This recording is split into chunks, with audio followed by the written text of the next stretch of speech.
Bonjour à toutes et à tous. J'espère que vous allez tous bien, que vous vous portez bien et que vous êtes en bonne santé. Je prie que le Seigneur est en train de vous bénir et vous êtes encouragé dans votre marche avec le Seigneur et que dans votre méditation de la parole chaque jour, vous retrouvez de la nourriture spirituelle et que vous êtes fortifié dans votre âme à travers sa parole puissante. Chantons un premier cantique ce matin ou ce soir, plutôt selon l'heure que vous regardez ce message. Chantons un premier cantique, il est tout pour moi. Chantons ensemble pour la gloire du Seigneur.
Regardez maintenant Jérémie chapitre 5, versets 24 et 25. Jérémie 5, versets 24 et 25. La Bible nous dit ceci. Ils ne disent pas dans leur cœur, craignons l'Éternel, notre Dieu, qui donne la pluie en son temps, la pluie de la première et de l'arrière-saison, et qui nous réserve les semaines destinées à la moisson. C'est à cause de vos iniquités que ces dispensations n'ont pas lieu. Ce sont vos péchés qui vous privent de ces biens. Vous voyez cette petite image, quelle vérité importante. Il faudrait laisser tomber le parapluie de nos péchés afin d'être arrosé par cette pluie magnifique qui vient de la part de notre Seigneur et notre Sauveur Jésus-Christ. Sinon, on mourra. Surtout pendant cette période de printemps où nous pensons à cette pluie printanière, nous pensons à ces fleurs qui fleurissent ou qui fleuriront bientôt. Et donc nous avons besoin aussi de cette pluie qui vient de la part de Dieu. Chantons notre cantique ensemble, si mon peuple s'humilie, en réalisant que c'est une vérité même qui s'applique à nous aujourd'hui. Si nous nous humilions devant notre grand Dieu, magnifique et puissant, il va nous guérir. Il nous guérira spirituellement, mais aussi peut-être physiquement. Et donc, chantons ensemble si mon peuple s'humilie.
Amen. Gloire à Dieu pour ces magnifiques cantiques que nous pouvons chanter ensemble.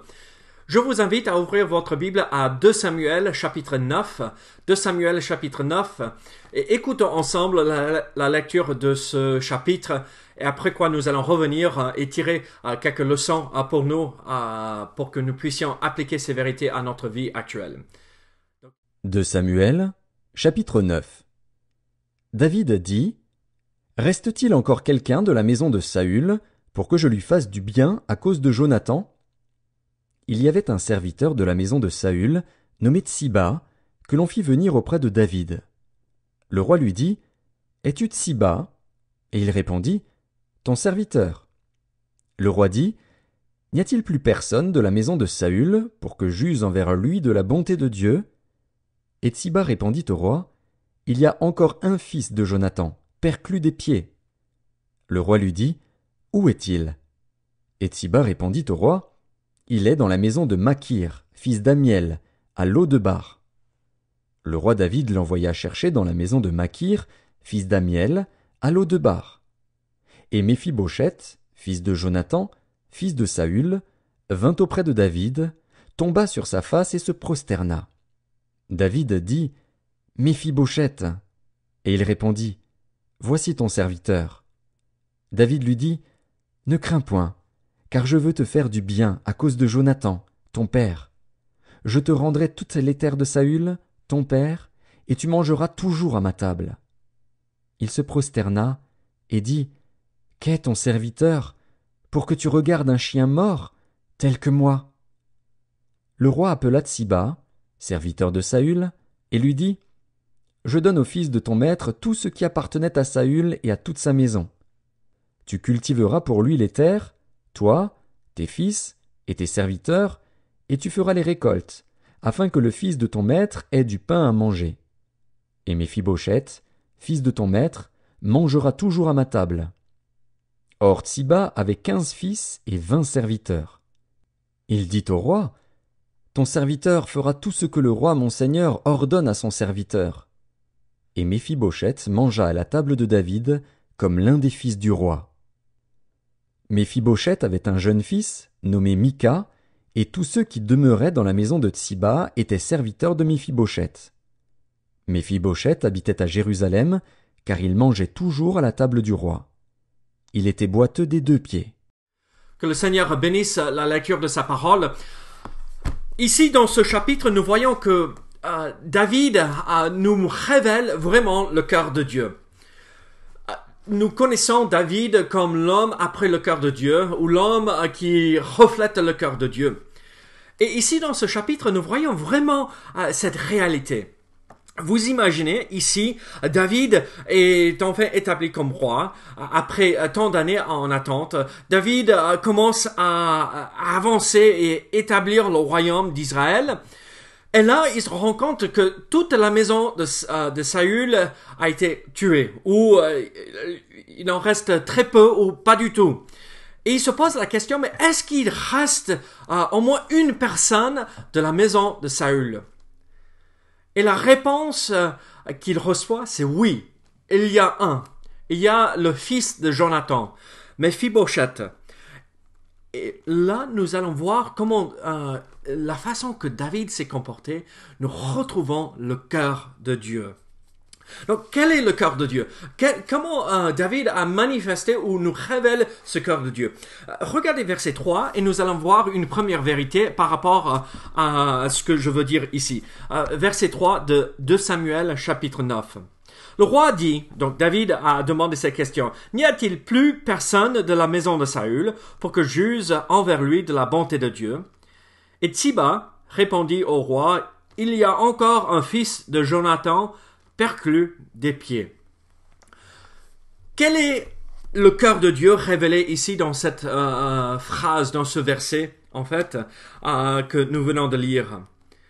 Le cœur de Dieu est révélé dans la recherche ou le désir de manifester de la miséricorde ou de la bonté envers d'autres personnes, envers Méphibosheth. David voulait montrer de la bonté de Dieu envers la maison de Saül. Saül qui a voulu le tuer et qui a failli le tuer à plusieurs reprises dans la vie de David.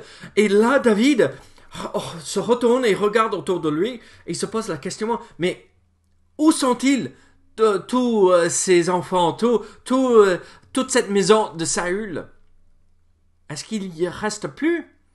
Je veux leur montrer de la bonté de la part de Dieu. Dieu aussi est à la recherche des occasions de montrer sa miséricorde à la maison, si on pourrait le dire de cette façon, à la maison d'Adam. Nous sommes tous des descendants d'Adam.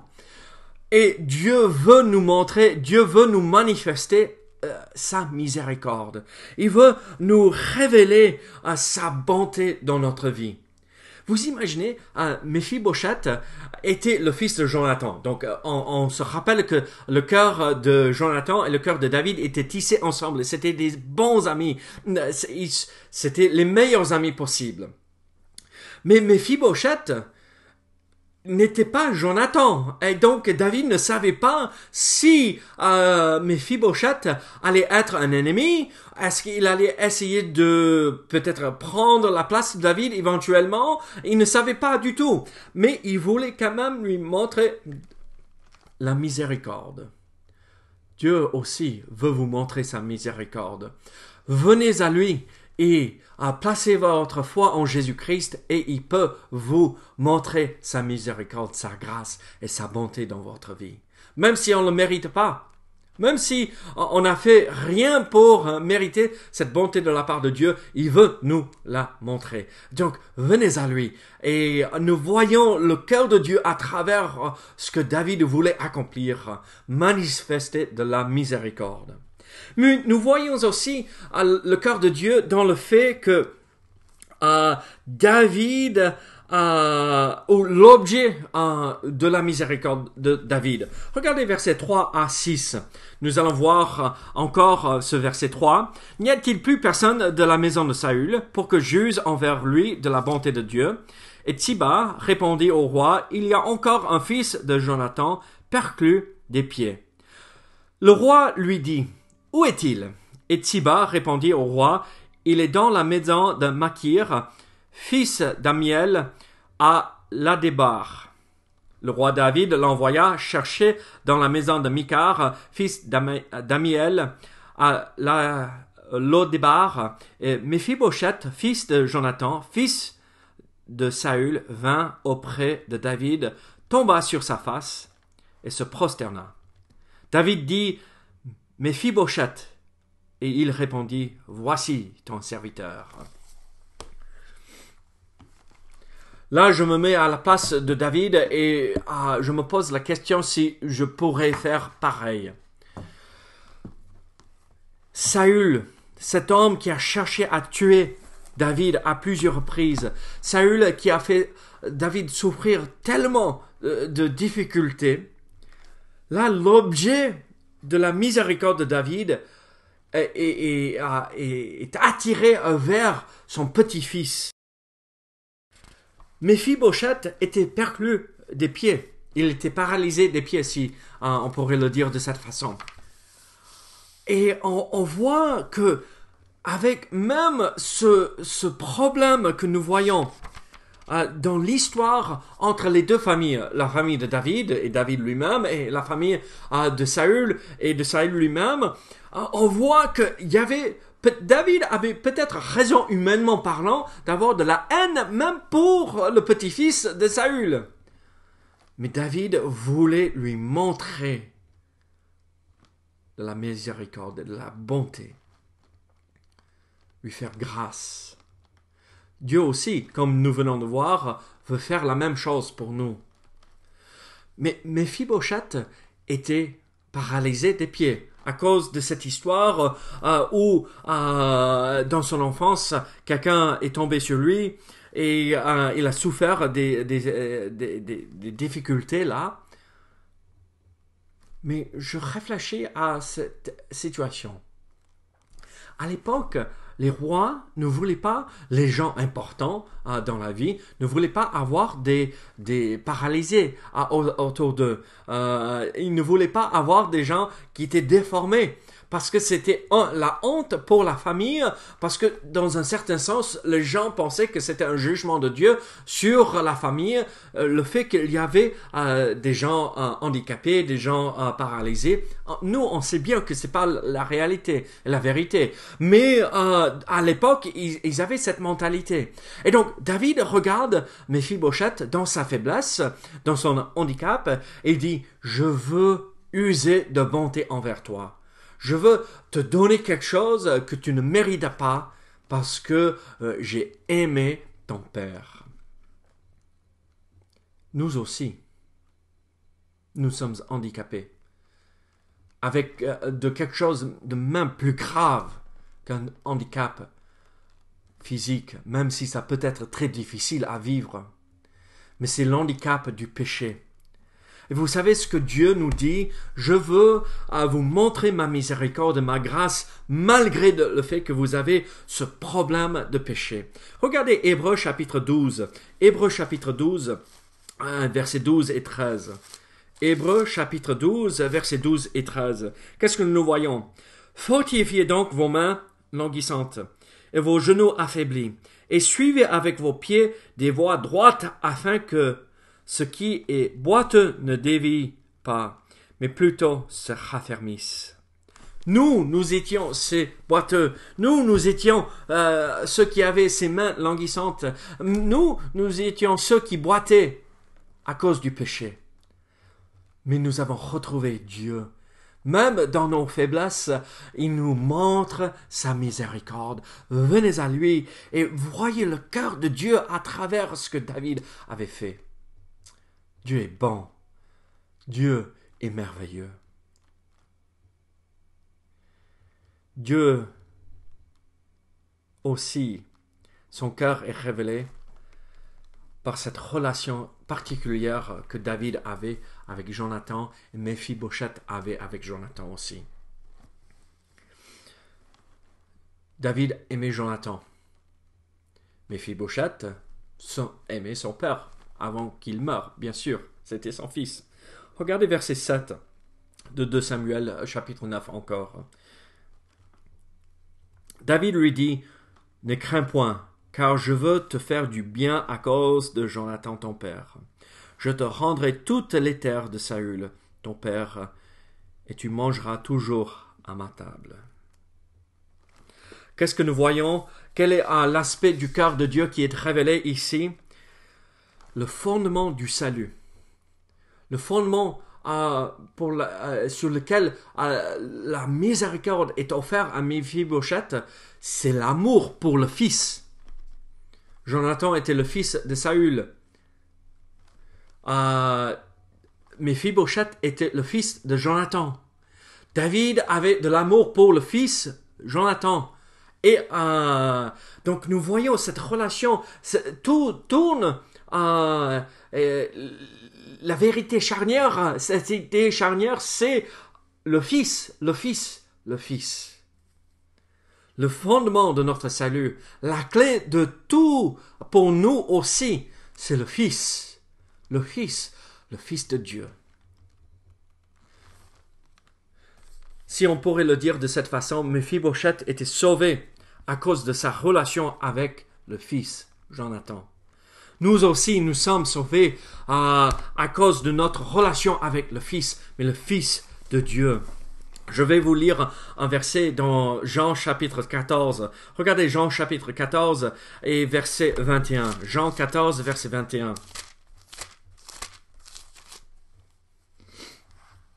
Celui qui a mes commandements et qui les garde, c'est celui qui m'aime. Et celui qui m'aime sera aimé de mon Père.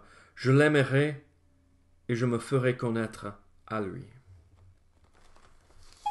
Celui qui m'aime, je l'aimerai aussi et il serait aimé du Père. Est-ce que vous aimez le Fils comme David a aimé Jonathan? Est-ce que vous aimez pas Jonathan, mais le Fils de Dieu? Si vous aimez le Fils de Dieu, le Dieu lui-même vous aimerait.